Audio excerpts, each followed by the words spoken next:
Hello বন্ধুরা, শাশুড়ি মা রান্নাঘরে তোমার দিকে অনেক অনেক স্বাগত। দেখো আজকে চিলি চিকেন বানাবো, এই জন্য চিকেনগুলোকে এইভাবে কেটে নেওয়া হয়েছে। দেখো তোমার দিকে রান্নাটা শেয়ার করবো, তোমরা প্রথম থেকে শেষ পর্যন্ত রান্নাটা দেখবে আর কমেন্ট করে জানাবে আমার এই চিলি চিকেনের রেসিপিটা তোমাদের কেমন লেগেছে। দেখো চিলি চিকেনগুলো ভালো করে ধুয়ে নিয়েছি, মাংসটা নিয়ে দেখো এই টিফিনটাই নিয়ে নিচ্ছি। আমি যেহেতু ম্যারিনেট করে রেখে দেবো, যখন করবো তোমার দিকে তখনও শেয়ার করব। এখন ম্যারিনেট করে রাখছি, তাও তোমার দিকে শেয়ার করে দিচ্ছি কীভাবে কি ম্যারিনেট করছি। অল্প কিছু মশলা দিয়ে আমি ম্যারিনেট করে নেবো। এখানে দেখো রসুন বাটা নিয়েছি, এখানে দেখো আদা বাটা, দিয়ে দেবো নুন,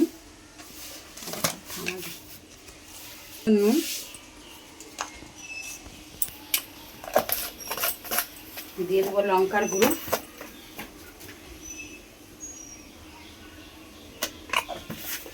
হলুদ গুঁড়ো আমি ব্যবহার করবো নি, আর দিয়ে দেবো কালা মির্চ,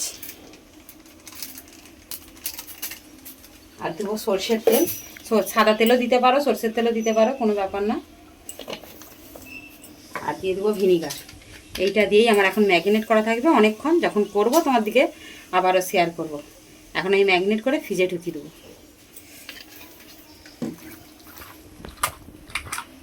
দেখো ভালো করে হাত দিয়ে মেখে নিয়ে দিতে হবে।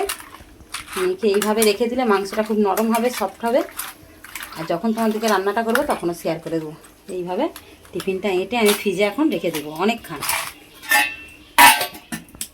একটু রাখবি, দেখাবো।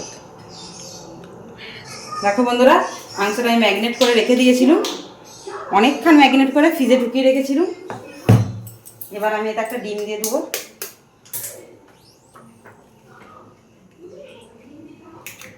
একটু ময়দা দিয়ে দেবো, একটু কর্নফ্লাওয়ার দিয়ে দেবো, দিয়ে ভালো করে হাত দিয়ে মেখে নেবো। এদিকে আমি তেলটা দেখো বসিয়ে দিয়েছি, আমি তেলটা গরম হতে দেবো,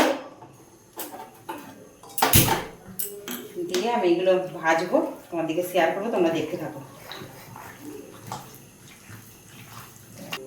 দেখো বন্ধুরা, এইদিকে বাদ বাকি যা লাগবে, একটু রসুন কুচি, আদা কুচি, কাঁচা লঙ্কাটা আমি চিড়ে নিয়েছি।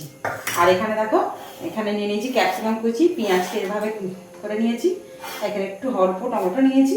আর এখানে তো এগুলো লাগবেই অবশ্যই, সব tomato sauce, chilli sauce, soya sauce, এগুলো অবশ্যই লাগবে। আমি তখন চিকেনগুলো ভেজে নিই, তেলটা আমার হয়ে গেছে, আমি চিকেনগুলো ভাজছি, তোমরা দেখতে থাকো কীভাবে কি রেসিপিটা করছি। তোমরা দেখে কমেন্ট করে অবশ্যই জানো। দেখো চিকেনগুলো এবার ছেড়ে দিচ্ছি। আর চিকেনটা আমার অনেকক্ষণ ম্যারিনেট করা ছিল, প্রায় ঘন্টা 3 মতন আমি ম্যারিনেট করে রেখে দিয়েছিলাম ফ্রিজে। তারপর বের করে তোমাদের করছি, শেয়ার করছি, ভেজে নিয়ে তোমাদেরকে আবার শেয়ার করছি। দেখো বন্ধুরা, চিকেনগুলো আমার ভাজা হচ্ছে, সমস্ত চিকেনগুলো আমি ভেজে নেবো। এখানে কিছুটা ভাজা হয়ে গেছে, এখানে বাদ বাকিগুলো ভাজছি, ভেজে নিয়ে তোমাদের শেয়ার করবো। দেখো বন্ধুরা, এদিকে পকোড়া ভাজা হতে হতে আমি এইখানে সসটা গুলে নেবো, রেডি করে নেবো। এর জন্য দেখো সয়া সসটা দিয়েছি আমি 1 ঢাকা, বেশি দেবো নি। আর এই দেখো চিলি সসটা দিচ্ছি, একটু চিলি সসটা একটু দিতে হবে, এই পরিমাণে দিয়েছি।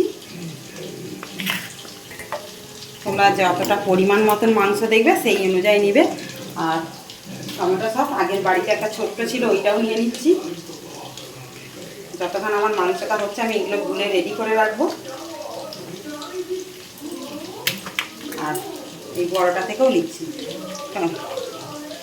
সসটা একটু বেশি নিতে হবে। নিয়ে দেখো এবার জল দিয়ে গুলে নেবো। এটা জল দিয়ে আমি গুলে রেডি করে নেবো, নিয়ে তোমার দিকে আবারও শেয়ার করবো। তোমরা দেখতে থাকো। দেখো এই দেখো 3 রকমের সস নিয়ে আমি ভালো করে একটু জল দিয়ে ঘেটে রেখে দিচ্ছি। এটা আমার করতে লাগবে, এইভাবে 3টে সসকে মিক্স করে আমি রেখে দিচ্ছি।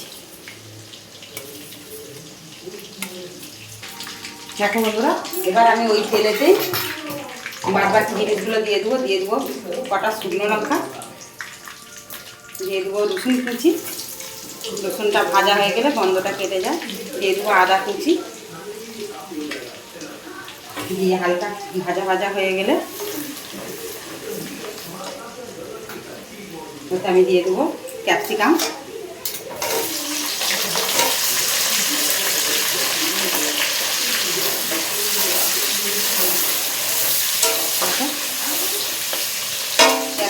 সঙ্গে আমি পেঁয়াজ কুচিটাও দিয়ে দেবো, দিয়ে ভালো করে ভাজতে থাকবো। এগুলো আমার ভাজা হতে হতে আমি একটু আদা রসুন পেস্ট করে নেবো, ওটাও আমার লাগবে।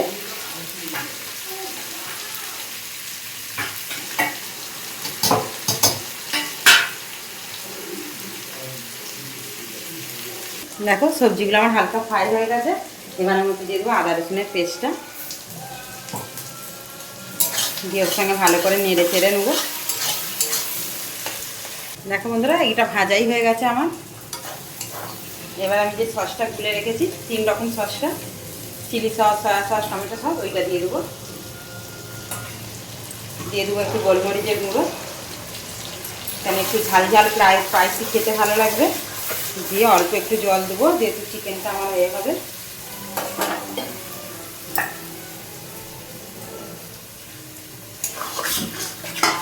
দেখো ফুটে গেলে তোমার দিকে আবার শেয়ার করছি।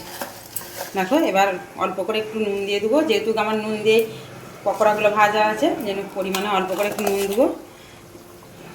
দিয়ে দেবো একটু চিনি,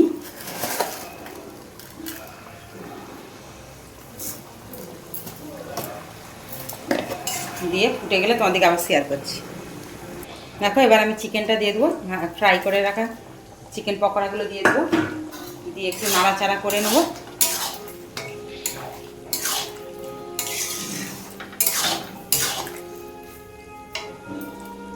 দেখো ভালো করে আমি মিক্স করে নিয়েছি, দিয়ে অল্প একটু জল দেবো, একটু গ্রেভি থাকলে রুটি দিয়ে খেতে ভালো হবে।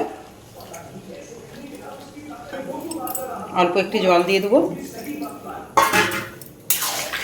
কেন গ্রেভিটা হলে রুটি দিয়ে পরোটা দিয়ে খেতে ভালো লাগবে। আর ওপর দিয়ে দেখো কাঁচা লঙ্কা দিয়ে দেবো, দিয়ে কিছুক্ষণ হতে দেবো, হয়ে এলে তোমার দিকে আবার শেয়ার করবো। দেখো কিছুক্ষণ চাপা দিয়ে দেবো, একটু হয়ে গেলে তোমার দিকে আবার শেয়ার করবো। দেখো বন্ধুরা চিলি চিকেনটা আমার হয়ে গেছে, প্রথম থেকে শেষ পর্যন্ত পুরো ভিডিওটা তোমাদেরকে শেয়ার করেছি। আর কালারটা কত সুন্দর এসেছে দেখো, রেস্টুরেন্টেও হার মানিয়ে দেবে। দেখো কালারটা কত সুন্দর এসেছে, দেখো তোমাদেরকে প্রথম থেকে শেষ পর্যন্ত পুরো ভিডিওটা দেখেছি। কমেন্টে অবশ্যই জানাবে যে আমার এই চিলি চিকেনের রেসিপিটা তোমাদের কেমন লেগেছে। অনেক অনেক ধন্যবাদ।